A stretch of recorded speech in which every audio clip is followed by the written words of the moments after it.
assistentes continuam vindo ao curso. Eu vou hoje, seguindo uma linha natural, né, que é um pouco parecido com o que o Ralph fez. Hoje eu vou falar, vou ficar cada vez mais pessoal, assim, mas eu vou falar desse meu trabalho com o Carlos, que junta várias das ideias sobre as quais a gente falou durante a semana e chega a algumas conclusões surpreendentes, e algumas dessas conclusões a gente mesmo não sabe muito bem como interpretar. A gente está assim, um pouco no papel assim do naturalista que vê alguma coisa surpreendente assim, no campo dele, e aí se diz, e aí, o que exatamente é esse sapo esquisito aqui que você fotografou? Exatamente o que é isso? Eu não sei. Então, alguns resultados hoje aqui, eles são... O que tem no microfone? Subir ele. Assim melhorou? Melhorou? Então os resultados são um pouquinho misteriosos mesmo pra gente.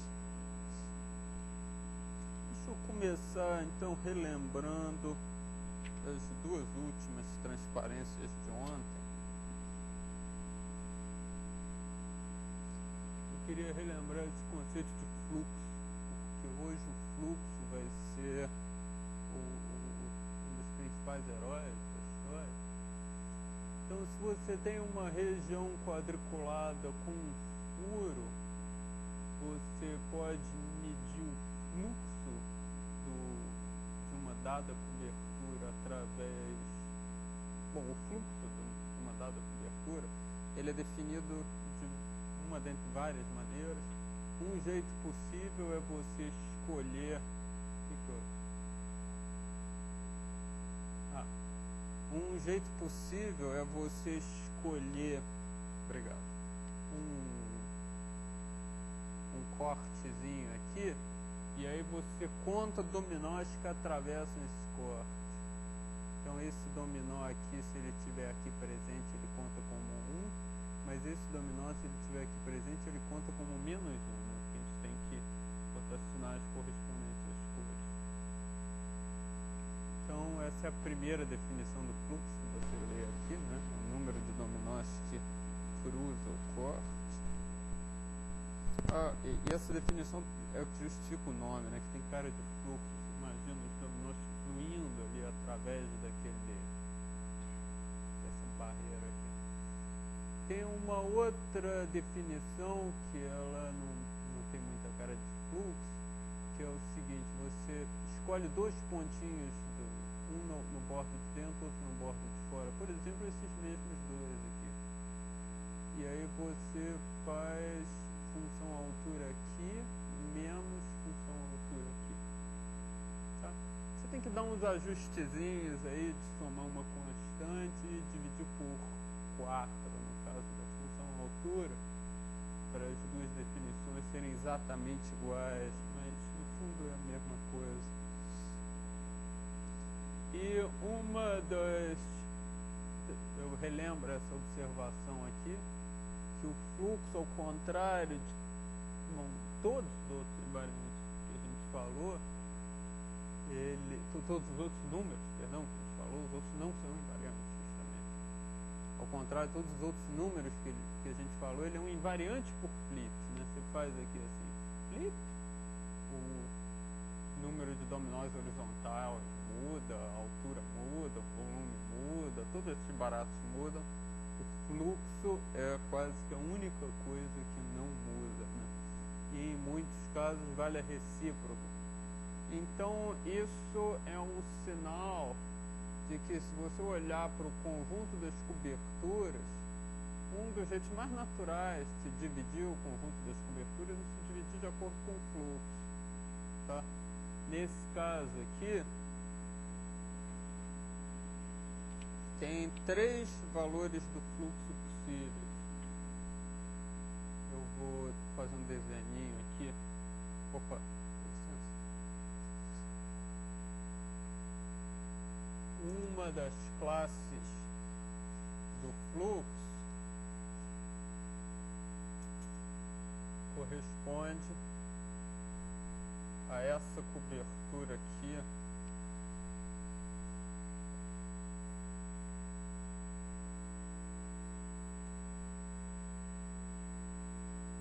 que não admite flip nenhum e é a única que tem fluxo 1, sei lá que valor tem, depende aí de umas escolhas que a gente não fez direito. Então, uma cobertura aqui. Aqui tem muitas coberturas, eu vou desenhar um cara qualquer aqui.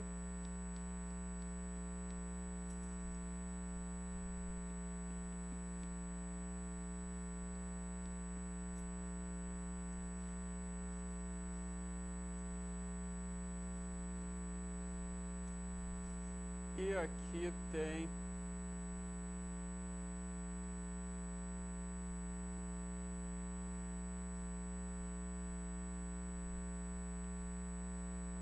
de novo uma cobertura só, essa outra. Então, um pouco o nosso objetivo é entender essa divisão e tentar dar um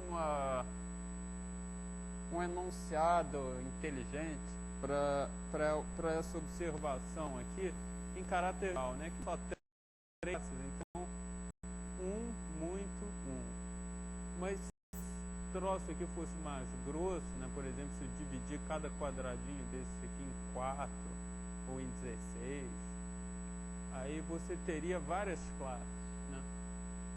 Então a gente tem uma intuição de que o número de coberturas deve fazer mais assim. Ele é pequeno nas pontas e grande no meio. Então a gente gostaria de dar um enunciado preciso e provar uma coisa desse tipo. Tá? Deixa eu relembrar a última transparência de ontem, que é que ele pode ser contado usando uma pequena variação da matriz de Castellani. Tá, se bota menos 1, aqui embaixo também deveria menos 1, né? E P num lugarzinho aqui, aí você conta o fluxo. Então, se fizer o determinante disso daqui, dá P para esse cara, P inverso para esse cara, e aqui dá um número. Então, o número de coberturas, um número sem potência de P nenhuma, né? Que é o número de coberturas disso daqui. Então, um pouco o herói de hoje é esse polinômio. Esse polinômio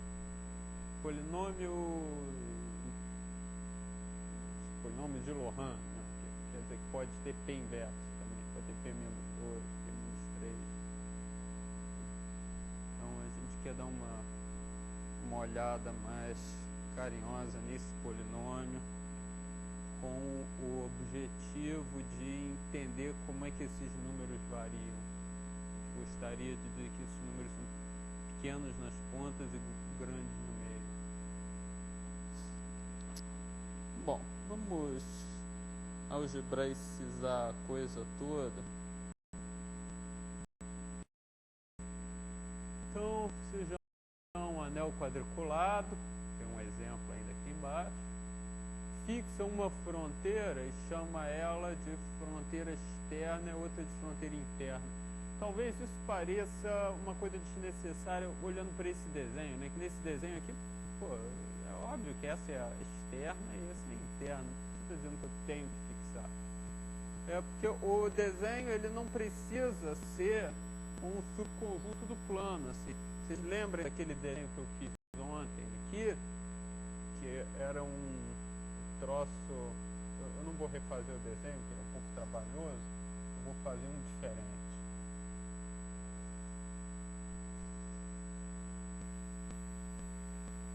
Ó, isso aqui é um quadrúplo quadrados não são quadrados euclidianos, né? Mas eles são quadrados combinatoriamente falando. E aí uma cobertura é um troço assim, né? E assim por diante. Tá? Agora, esse cara, eu posso preferir desenhá-lo assim. Ele é um número de quadradinhos aqui, eu posso talvez desenhar uma coisa diferente.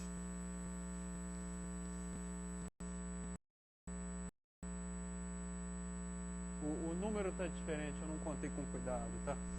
Mas a ideia é que o desenho é uma coisa assim como um retângulo e dou instruções de colagem, tá? Isso aqui são esses mundos mais comuns, né?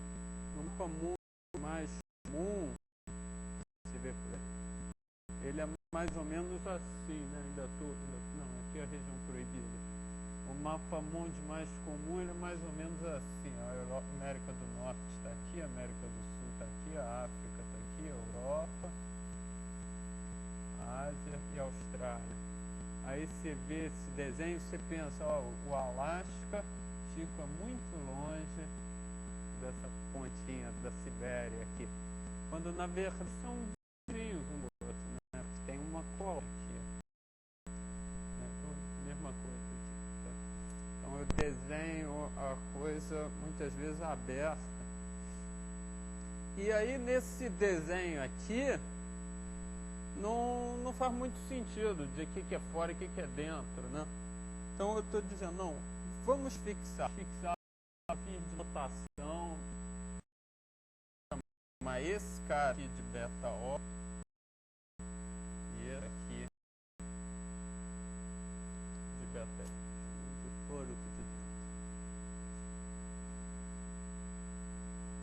E eu fixo um vérticezinho em beta O. Eu fixo um vérticezinho aqui, por exemplo,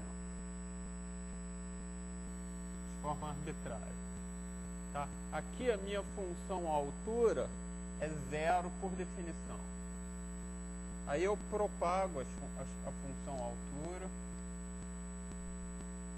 Aqui seja igual aqui. Porque o troço, na verdade, é bom, mas não é 100% necessário. Às vezes a natureza da função altura é tal que às vezes ela dá uma defasada, mais ou menos como acontece com o log no plano complexo. Você tem que somar 2π quando você dá a volta à função altura. Às vezes ela tem esse mesmo tipo de efeito, mas não vamos complicar a discussão hoje. Aí você propaga a função altura aqui. Assim você define a função altura no teu cilindro inteiro. E você define um corte para definir o fluxo. Por exemplo, esse corte aqui. Ou outra possibilidade é você escolher um pontinho aqui. E aí o fluxo é essa diferença. Opa, mas tem que dar aquela ajustada. Então você pega esse número, soma 1 e divide por 4. Aí esse exemplo aqui teria fluxo 0. Não, fluxo 1, que é coerente com esse caminho.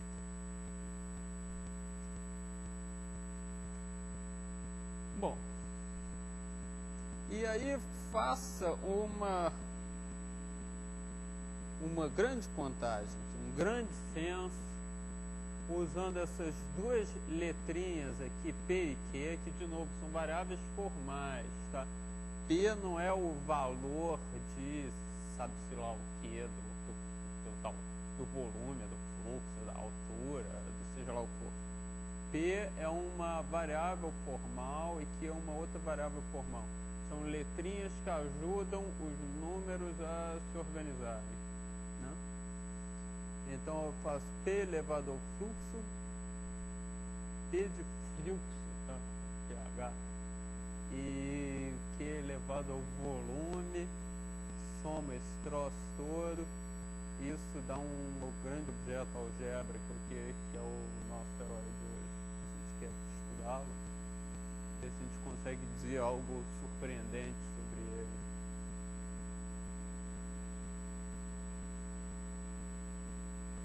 que o ponto de vista, essa última frase aqui, ela parece estar dizendo uma coisa vazia, mas para a gente é importante. Que apesar de ter essas duas letrinhas aqui que eu acabei de dizer que elas não querem dizer nada, então elas estão em pé de igualdade, em princípio. Tá? Mas o nosso ponto de vista não é bem esse. Nosso ponto de vista é que, se você quiser, isso é uma variável, isso é um parâmetro. Tá? O que ele vai receber um valor numérico. Tá? Só para estudar esse objeto, para fins de estudar esse objeto algébrico, tá? Que é um polinômio em duas variáveis, as duas variáveis vão ser tratadas de forma um pouquinho diferente. Elas vão ser tratadas assim: dá um valor para a segunda variável, isso aqui vira um polinômio em uma variável, agora a gente vai estudar esse polinômio em uma variável. Tá? Então aqui, por exemplo, bom, aqui, se você fizer q igual a 1, você cai naquele polinômio que eu falei, o polinômio que conta, que tem p mais um número grande mais p inverso. Tá? A gente vai estudar esse polinômio. Bom, essa descrição... Bom, então o fato surpreendente que a gente demonstra, o fato surpreendente que a gente demonstra é esse que está aí. Tá? Você pega o Q e substitui por um número real positivo qualquer. Tá? Então as raízes dessa equação são números reais negativos. Eu gostaria de dizer que isso é um fato muito surpreendente. Eu não sei se isso parece muito surpreendente a vocês, mas você pega um polinômio de grau 2, ele ter raízes reais ou complexas não é nada muito impressionante. Tá? Depende exatamente de como você distribui as variáveis, mas tem jeitos razoáveis de distribuir as variáveis que a probabilidade dele ter duas raízes reais é 50%. Né? Por exemplo, se você escolhe os outros parâmetros, a gente está definindo uma parábola no plano, né? Escolhe os outros parâmetros todos e deixa para escolher a altura do vértice da parábola por último. Aí se você bota o vértice da parábola acima do eixo, as duas raízes são complexas. Se você bota o vértice da parábola abaixo do eixo, as duas raízes são complexas. Não, o contrário. Se acima do eixo é complexo e abaixo do eixo é real. Agora, se você tiver um polinômio de grau 20, e de qualquer jeito razoável que você defina a coisa, a probabilidade de todas as 20 raízes dele, todas, serem reais, essa probabilidade deveria ser minúscula. Né? Que é dizer que o polinômio ele tem que fazer todas as vezes que ele tem direito. Ele não pode uma única vez fazer e cruzar, fazer a voltinha dele acima do eixo horizontal. Nenhuma vez ele pode fazer isso. Proibido. Muito improvável. Né?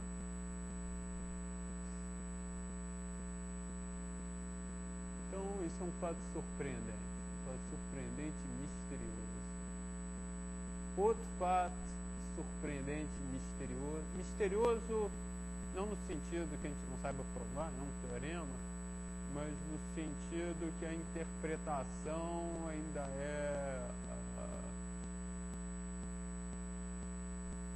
incompleta. Não tem a sensação de entender 100% do negócio. Outro fato misterioso é esse, que bom, pega esse mesmo polinômio aqui, se você plugar Q igual a menos 1, tá? Tipo aqui, ó, P mais um número mais P inverso. Se você plugar Q igual a menos 1, vai dar P. Opa, o que pode ser aqui para ser raiz da unidade? Não muita coisa, né? Pode ser 1 menos 1, 2 menos 2 e 0. E só. Né? Se eu botar Você pode simplificar, multiplica tudo por P, facilita, né? Aí você bota P2 mais número mais 1. Né? Bom, esse número é inteiro, obviamente. Então, para ser P2 mais número mais 1, ter todas as raízes, sendo raízes da unidade, esse número tem que ser 0 mais ou menos 1 mais ou menos 2. Tá? Então está dando uma cota aqui no quanto os pares podem se desviar dos ímpares. Tá? Bom, você pode pensar, então esse teorema é parecido com esse, né? Que dizia que se for um disco, o desvio é perto de 1. Ele é uma generalização, em algum sentido patafísico, ele é uma generalização daquele teorema. Bom, vamos ver um exemplo dessa coisa toda. Bom, está aqui um pequeno anel quadriculado desenhado aqui no estilo Mercator. Tá? Você desenha um retângulo e diz, identifica esses baratos aqui. Tá? Tá aqui, bom, nessa notação, a matriz, isso é uma matriz, tá? Vai ter na próxima transparência, ela aparece com mais cara de matriz. Isso é a matriz Castellan envenenada, digamos, tá? É a matriz que conta volume e fluxo. E ela foi montada do jeito que a gente sabe. A gente pegou uma árvore aqui, e aí depois a gente foi pensando o que tinha que botar nos pontilhadinhos. Só que, bom, agora tem 5 pontilhadinhos, né? E tem que levar em conta o fluxo também. Oi? Sim. Fala mais alto.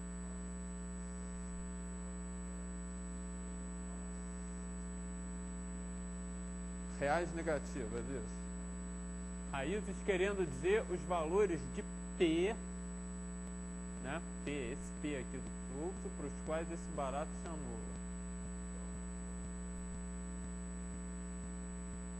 Quando que? P igual a 0. Desculpa, raízes aqui significa diferente de 0 e de infinito, porque o lugar, se multiplicar esse troço todo por P, ou por P inverso, significa só que você mudou ligeiramente a definição de fluxo. Tá? Lembra que tem uma arbitrariedade na escolha do fluxo? Você pode escolher o corte como sendo uma reta vertical, ou você pode escolher como um zigue-zague. Tá? Ou se você definir pela função altura aqui, menos a função altura aqui, se você muda esse ponto daqui para cá, pronto, já mudou a tua definição de fluxo. Então o fluxo ele não é um inteiro muito bem definido, tá? O que é bem definido é se duas coberturas têm o mesmo fluxo ou se o fluxo difere por 2, digamos. Essa aqui tem fluxo 2 maior do que essa. Isso é uma coisa bem definida. Agora dizer, essa cobertura aqui tem fluxo 0, isso é uma convenção. É que você escolheu esse cara para ter fluxo 0. Então o que isso quer dizer é que esse polinômio aqui, ele não faz muita diferença multiplicar ele ou dividir ele por P. Então aqui eu estava dizendo que isso era P, isso era 1 e isso era P inverso. Né? Agora, se eu disser que isso é P2, isso é P e isso é 1, não faz grande diferença. Então os resultados que a gente quer estudar, eles não deveriam ser sensíveis a uma convenção tão arbitrária como essa. Tá? Então, você tem razão, eu não escrevi, mas tudo que eu falo aqui é raízes não nulas e não infinitas também. Tá? Porque tem um P inverso aqui. Né? Então, 0 e infinito são lugares onde você tem ou não tem raiz por causa de uma convenção do fluxo, não por um motivo profundo. Bom, mas vamos voltar para o exemplo. Então, Está aqui a regiãozinha, está aqui o diagrama, digamos, da região.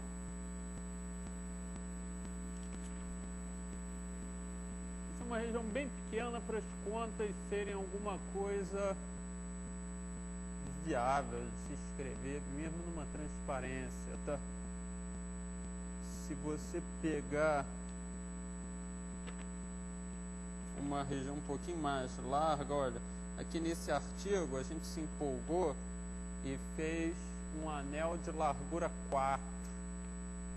Eu não sei se vocês conseguem ver alguma coisa, mas essa mancha cinza aqui na folha é um mar de coeficientes, tá? É um polinômio feito esse, só que ele enche meia página de artigo. Ele começa assim, Q elevado a 36 mais 3Q elevado a 35 mais 3Q elevado a 34 mais 4Q elevado a 33, para, tá? Então aqui eu estou fazendo um exemplo bem pequenininho para a gente se poupar dessa coisa delirante, mas de certa forma ele é pequenininho demais, tá? Porque aí o fato das raízes serem reais fica não tão impressionante, tá? Mas sei lá, isso aí, né? Bom, tá aqui a matriz. E está aqui o nosso herói, o polinômio que conta fluxo e volume, que é o determinante dessa matriz e que é isso. Tá? Bom, nesse caso pequenininho, a gente pode fazer a coisa não por essa definição algébrica, mas a gente pode fazer contando mesmo. Então aí as 9 coberturas dessa regiãozinha. Você pode checar na força bruta que existem exatamente essas 9. Tá? Uma delas tem fluxo 1. Uma tem fluxo menos 1. E 7 delas tem fluxo 0.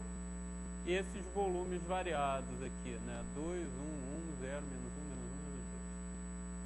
Então, se você junta todo esse troço, dá isso, né? Olha aqui, isso aqui é o PQ2, né? P está aqui, P elevado a 1, Q2 está aqui, o volume igual a 2, diz que eu tenho que botar um PQ2. Então, esse PQ2 é isso que está aqui. Esse Q2 aqui vem dessa coberturazinha. Esse 2Q vem dessa cobertura mais essa cobertura. São duas coberturas completamente diferentes. Mas ambas têm fluxo 0 e volume 1. Tá? Então elas dão contribuições para o mesmo termo. Esse 1 solitário é essa cobertura aqui bem no meio do quadrado. O quadrado que eu quero dizer é esse quadrado que é arrumado de um jeito mais ou menos arbitrário. Né? Esse cara que está no meio tem fluxo 0 e volume 0, contribui com esse 1 e assim por diante. Tá?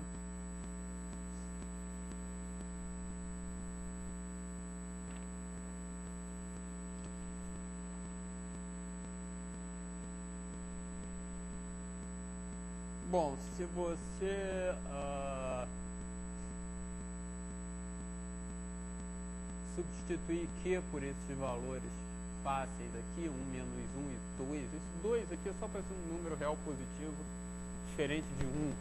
Tá? Você podia ter botado aqui, qualquer coisa que te passa na sua cabeça. Você obtém esses 3, isso é um menos, tá? Eu errei aqui, depois corrigi. Você obtém esses 3 polinominhos aqui, tá?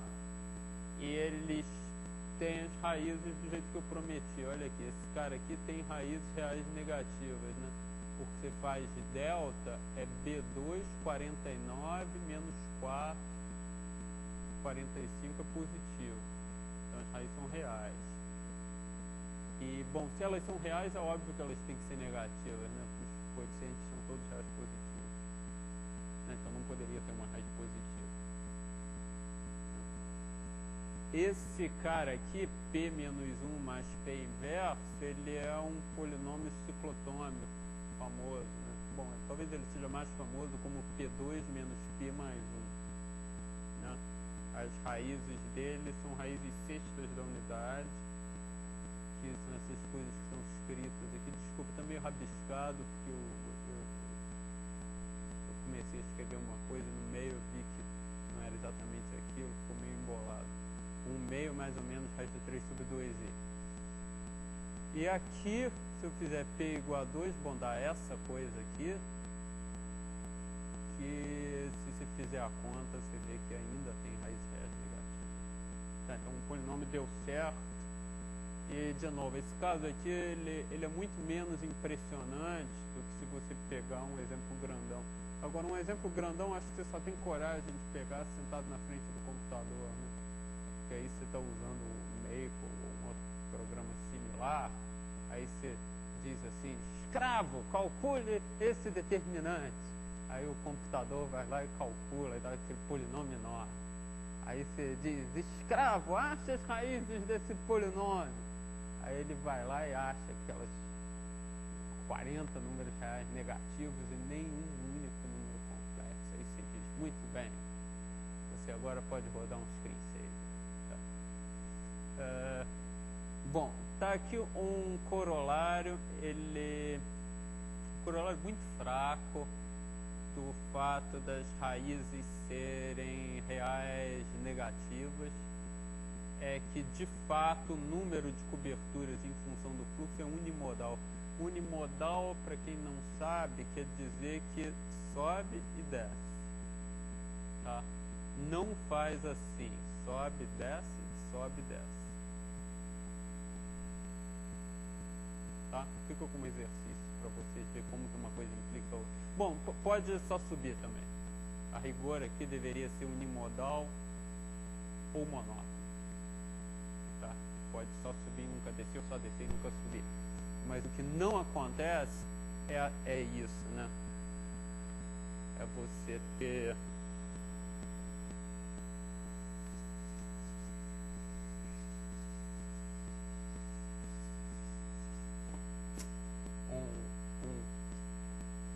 um desses troços aqui, mas muito mais complicado.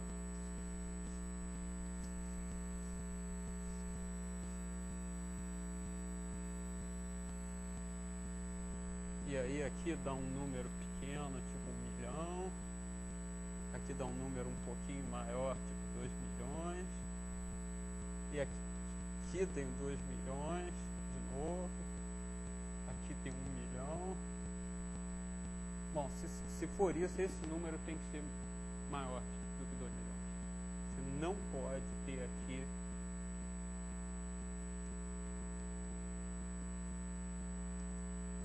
isso aqui não é unimodal. Isso aqui não acontece. Tá? Oi?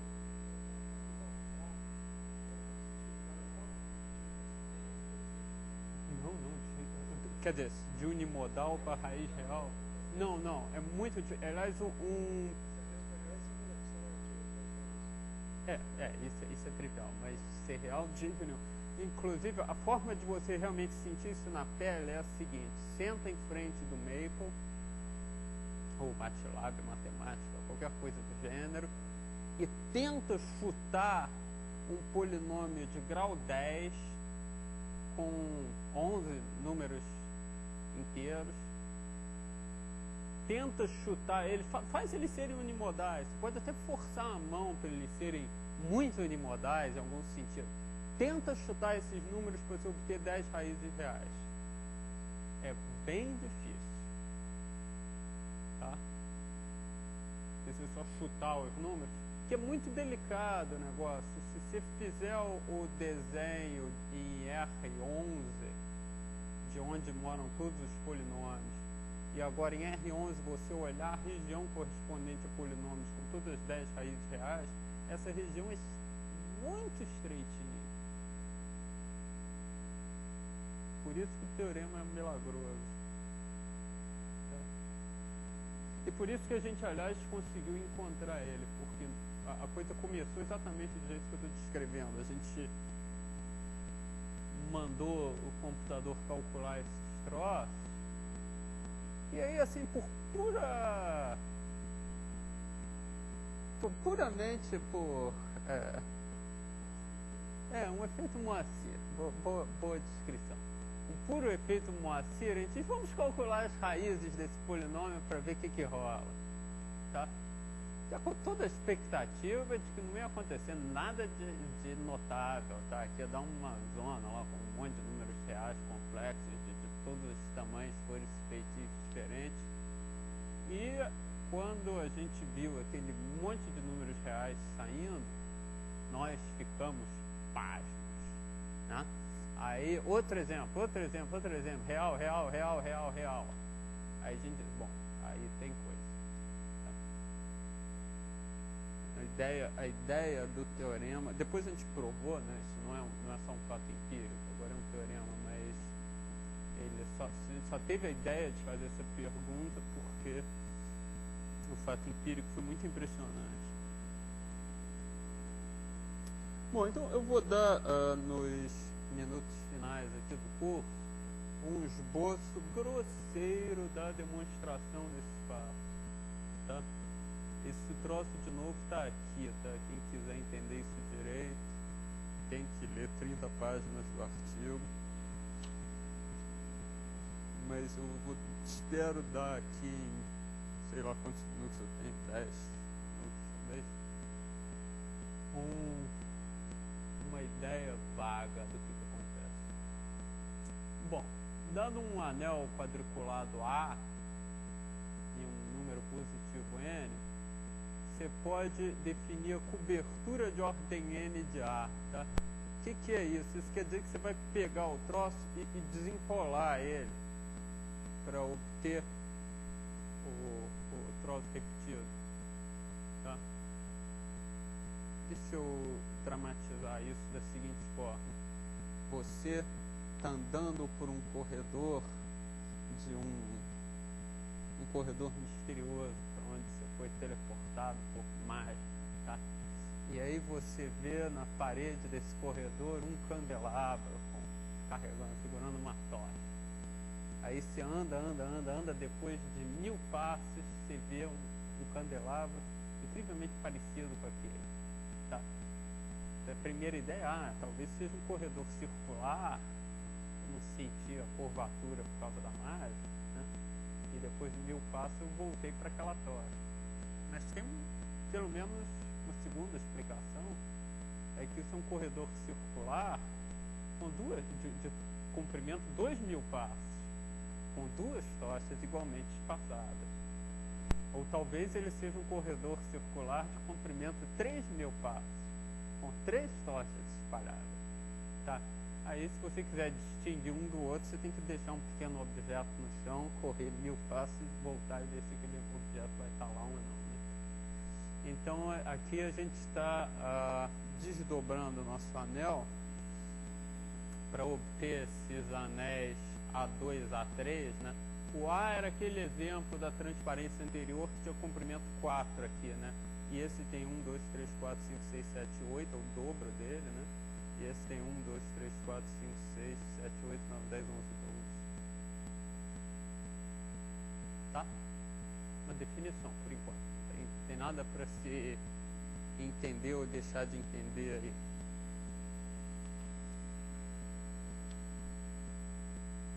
Tá, mas agora aqui tem o cerne da demonstração, eu acho que é essa primeira proposição aqui. Que, olha, bom, fixa esse Q aqui, um número complexo qualquer, tá? Para a gente poder falar em raízes, em vez de estar falando de uma curva algébrica, tá? Que é uma coisa complicada e um pouco aterrorizante, falar de uma curva algébrica.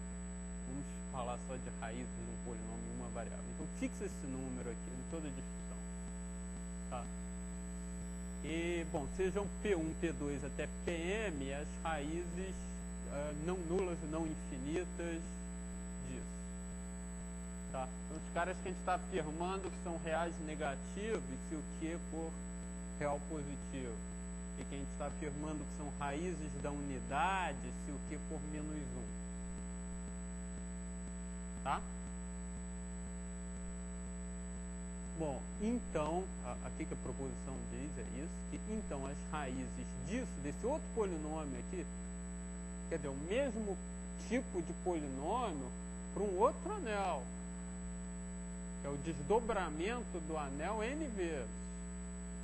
Tá? Você pode se perguntar, o que isso tem a ver com isso? Tá? É muito pouco óbvio.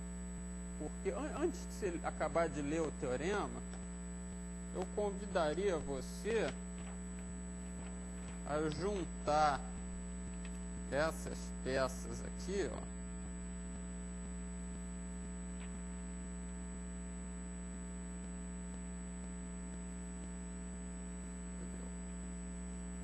Bom, eu fico com a mão aqui. Junta, olha aqui estão a lista das 9 coberturas do nosso exemplo.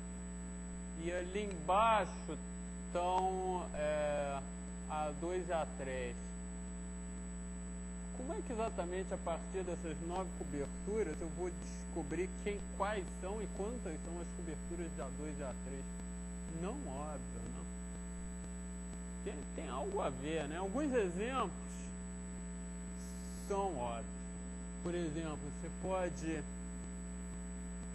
pegar esse exemplo que está aqui e dizer, ó, faz 2 cópias dele. Estende aqui, ó, põe, ou 2 ou 3 cópias dele. Bom, aliás, qualquer um deles eu posso fazer 2 ou 3 cópias dele, né? Porque eu posso repetir. Mas claramente eu posso fazer outras coisas também. Eu posso, sei lá, juntar esse com esse, por exemplo. Botar um ao lado do outro. Ou eu posso fazer coisas que não tem nada a ver com juntar ninguém com ninguém. Né? Eu posso encher esse cara aqui, sei lá, assim, pim, pim, pim, pim, pim, pim, pim, pim. Tá? 3 na vertical, 2 na horizontal, 3 na vertical. É que eu não estou juntando nada com nada. Né? Que não existe aqui nessa lista a cobertura que seja 3 na vertical e 2 meios dominóis na horizontal. Não é uma cobertura do anel original. Tá? Então, algumas coberturas daqui, do A2 ou do A3, elas têm uma periodicidade extra, que permite a gente ver elas como filhotes diretos disso. Agora, outras não. Tá? Então, talvez a coisa sobre a qual você deva meditar... Que zona aqui com as transparências. Aqui. A primeira coisa sobre a qual você deveria talvez meditar para pegar o gosto dessa proposição é sabendo que aquele exemplo de antes tinha, não esses números enormes aqui, que de fato são o contra-exemplo que não pode existir.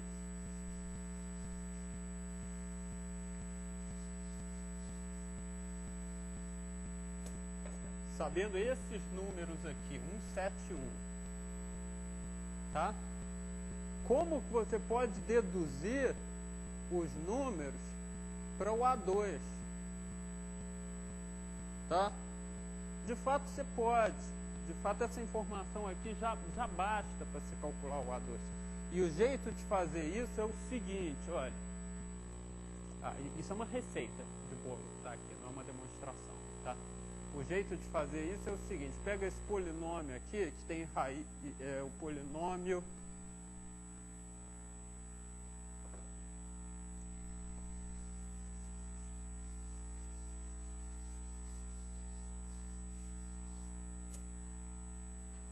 polinômio T2 mais 7T mais 1. Agora acha as raízes dele. As raízes dele são T igual a menos B, mais ou menos raiz quadrada de delta, que dá 49 menos 4, 45, sobre 2. Tá? Agora você tem que pegar essas raízes e, olha aqui, você tem que elevar ao quadrado e botar um sinal de menos. Então, a resposta é isso aqui. T menos... Bom, boto o sinal de menos, eu posso botar o sinal de menos aqui. Menos 7 mais raiz de 45 sobre 2 vezes 7 mais menos 7 menos raiz de 45 sobre 2. Expande esse polinômio, perdão, ao quadrado aqui. Ao quadrado aqui e ao quadrado aqui. Faz essa conta aqui envolvendo esses números algébricos, você vai obter T2 mais um número aqui, que esse é o número que você está tendo todo o trabalho de calcular, mais um. Esse é o número de coberturas de fluxo zero do recobrimento duplo do nosso exemplo inicial.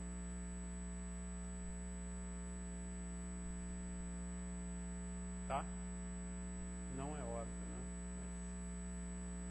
Mas, se quiser pegar o gosto da proposição, você pode tentar provar esse fato. Bom, mas o que isso tem a ver com alguma coisa, né? Que a gente queria provar que as raízes eram reais. O que relacionar as raízes de um anel com as raízes de outro anel? Em que isso me ajudou a provar que esses números são reais, ou raiz da unidade, ou seja lá o que for? Bom, ajuda pelos seguintes fatos aqui. Bom, esse fato A é um fato óbvio. Ele diz que se eu olhar para os coeficientes desse polinômio aqui, o que esse polinômio faz? A gente está talvez se perdendo com a álgebra e esqueceu a coisa inicial, né? O que esse polinômio faz? Esse polinômio conta. Cada coeficientezinho dele é o número de coberturas que fazem sabe-se lá o quê. Aí vem uma descrição complicada. E qual é o fato mais óbvio do mundo sobre o número de coberturas que fazem sabe-se lá o quê? O fato mais óbvio do mundo é que isso é um número natural, é um inteiro maior ou igual a zero. Né? Né? Certamente que o número de coberturas, eu posso não saber direito contar essas coberturas, mas certamente que o número de coberturas não vai ser menos 1, não vai ser raiz de 3, não vai ser i. O número de coberturas tem que ser um inteiro maior ou igual a zero. Agora, veja bem, o número de coberturas desse cara aqui, esses coeficientes, eles também estão sendo obtidos aqui em cima por uma receita complicada, parecida com isso. Tá? Então, você olha com carinho para essa receita aqui, essa receita, e olha para esse fato banal aqui, que eles têm que se manter, cada coeficientezinho tem que se manter maior ou igual a zero.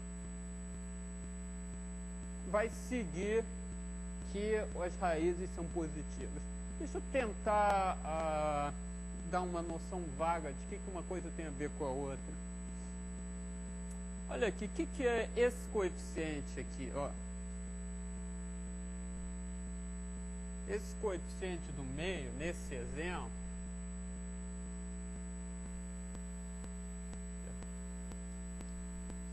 ele era menos, não, vou botar mais aqui, e aqui tem menos uma raiz, mais menos a outra raiz, e mais um.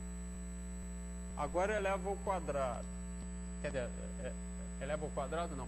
Olha para o A2.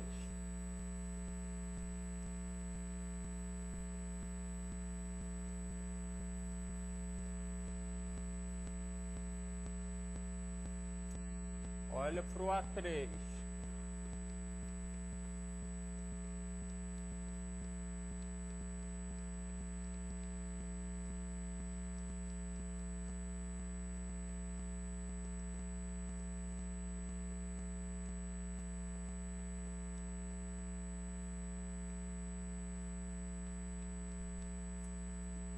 Olha para o AN. Agora olha para essa expressãozinha aqui, olha.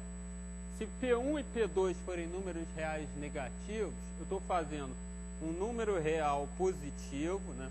Positivo que tem sinal de menos, elevado a uma potência, mais um outro número real positivo elevado a uma potência. É óbvio que permanece positivo. Agora, suponha que esses dois caras fossem complexos conjugados. Dois complexos conjugados, eles têm um argumento, né? E quando eu vou elevando a n, o que eles fazem? Eles vão rodando. Em qualquer lugar que eles começassem, digamos que eles começassem aqui, o menos P1 e o menos P2 são números complexos de parte real positiva. Então, menos P1 mais menos P2 está dando um número real positivo, a soma de dois números complexos conjugados do lado de cá do plano complexo. Agora, pega o menos P1 e menos P2 e eleva ao quadrado, eleva ao cubo, eleva a quarta. Algum dia, eles vão passar para o plano real negativo, se eles forem complexos de verdade. O dia que eles passarem para o plano real negativo, a soma não é mais um número real positivo, é um número real negativo. Não é? Então, o que eu estou mostrando para vocês é a ligação entre esses dois fatos, no caso banal de grau 2. Tá?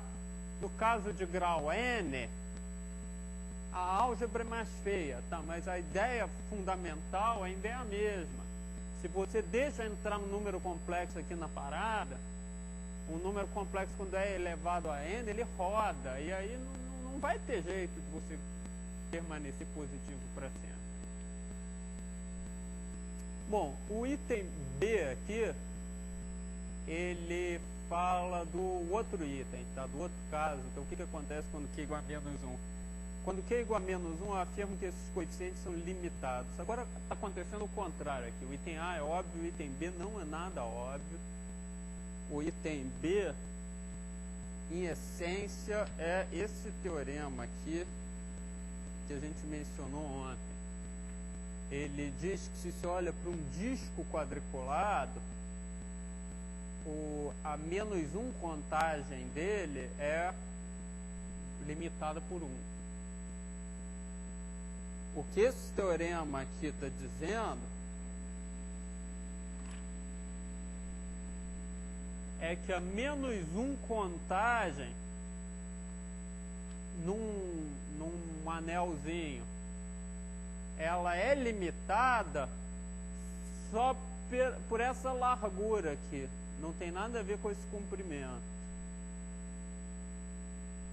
Então, se eu pego o meu A e elevo a n, nesse sentido aqui, pego a n, a limitação nesses coeficientes aqui é uniforme, não depende do n, depende do A, mas não do n.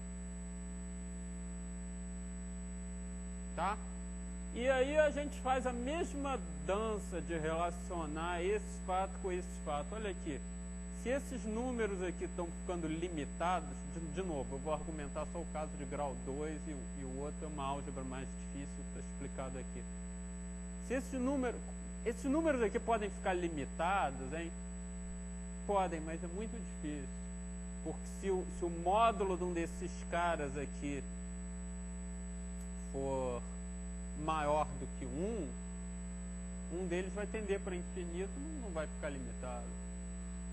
Então, o jeito disso aqui ficar limitado é os dois terem módulo igual a 1. Tá? E aí, de módulo igual a 1 para a raiz da unidade, é um passo também. Tem uma pequena... tem um gapzinho faltando aí que eu não vou explicar, tá? Mas, de novo, essa limitação aqui, você olha para cá, você vê, opa, para ficar limitado, esses caras têm que ter módulo 1. Ah, então as raízes do polinômio tem que ser raiz de unidade. Quer dizer,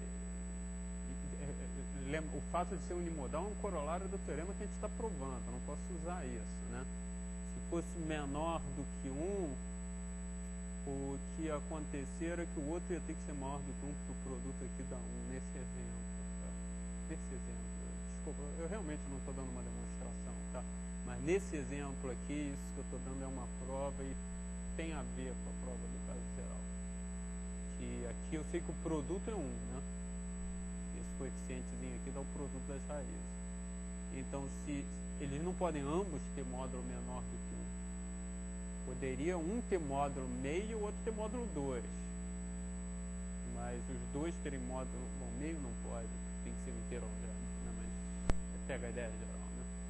Um ter módulo pequeno, o outro ter módulo grande. Poderia. Em princípio. Mas aí contradiz isso. O único jeito do módulo ficar limitado é os dois terem módulo exatamente igual. Bom, gente, obrigado. Então, acho que eu já estourei a hora. Se qualquer um que tenha perguntas, comentários, dúvidas, reclamações, elogios, eu terei o maior prazer em conversar com a pessoa depois.